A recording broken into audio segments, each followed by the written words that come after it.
Since we are talking about the issue of debt, I also want your thoughts on, as an, say, the chairperson of the Standing Committee on Finance, because this is an issue which has come up, I presume, or I believe in discussions, the role of the Reserve Bank of India in the government's debt management. There is apparently a view that the RBI should be divested of that role.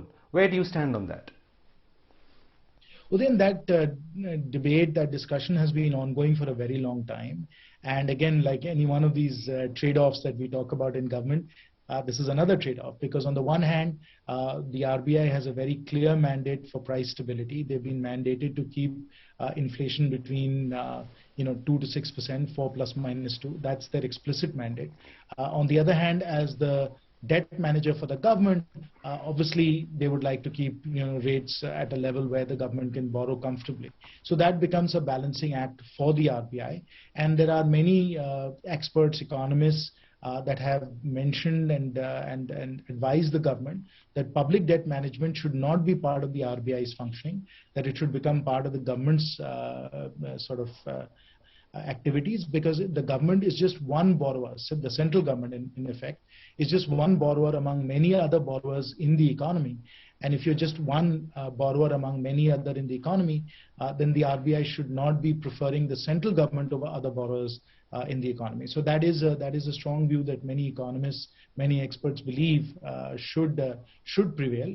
And of course, as I said, there's been lots of debate and discussion about when and how to undertake the separation of these activities from the RBI, so that the RBI continues to follow through on its remit of maintaining price stability and letting the government become an independent borrower like other borrowers in the economy.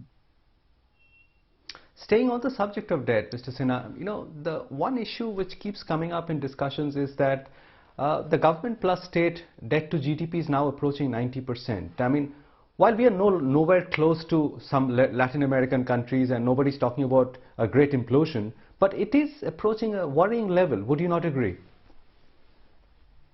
I think the part that we really need to understand, Udayan, is what is the interest expense that we are incurring every year, and is that manageable? And of course, that's a function of interest rates as well, and that brings us back to the earlier discussion we were having of the RBI as a public debt manager and RBI as a monetary policy authority that has to set interest rates, right? So if inflation is going up, RBI, because of its mandate, will have to raise its rates. And as you do that, obviously, the government's borrowing cost also increases, right? Today, out of the 34 lakh crores, 35 lakh crores, that is government expenditure, 8 lakh crores, right? So out of the 35 lakh crores, which is the government's expenditure, 8 lakh crores is actually interest expense, right? And if inflation is going up, then the cost of borrowing also increases, and 8 lakh crores becomes a larger number because government's interest rates have also gone up. So that becomes a big burden on the budget, and that is the problem with debt to GDP increasing. The more debt to GDP increases, 8 lakh crores obviously goes up, rates also go up, and then we start to get in a situation where the government's ability to deliver public services and support the economy is constrained because we have such high interest expenses that we are bearing. And so that's why the 90% debt to GDP is a number we have to watch. I will also remind you, Udayan, that when the Finance Commission and other expert groups have looked at this topic, they have said that the right debt to GDP level should be at 60%.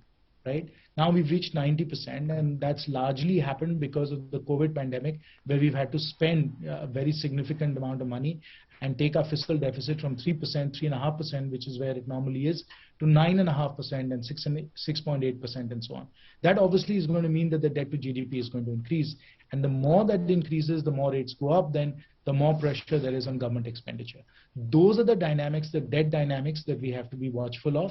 And I'm sure that the Honorable Finance Minister, the Honorable Prime Minister completely understand these debt dynamics and are going to be very prudent and thoughtful about what expenditures to incur as a result of that. And that's why it's even more important for us to have investment-led growth, which can drive sustainable growth in the long term, and that can then bring down the debt to GDP and reduce the pressure that government is facing on that account.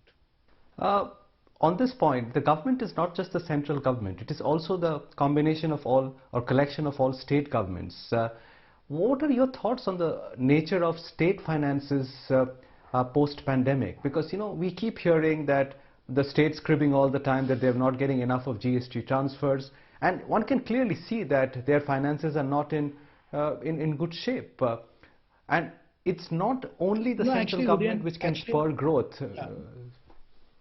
So Udayan, that's not exactly yes, true, in fact. So the state governments are doing much better than the central government in terms of their fiscal dynamics, in terms of their debt burden. You know, we have of course provided them some relaxation because of the COVID pandemic, but essentially all state governments under the FRBM, which is the Fiscal Responsibility Act, have to maintain their fiscal deficits at 3% of state GDP or lower. And they've typically maintained that. We've given them, as I said, some relief during the COVID pandemic. But even as we've allowed them to borrow more, because of the pandemic, they've actually not been able to spend that amount, right? So the deficits which we thought would go up well beyond 3%, closer to 4%, actually are staying fairly close to 3%. So even as the central government has borrowed more and spent more and been able to spend more, states have not been able to do as much.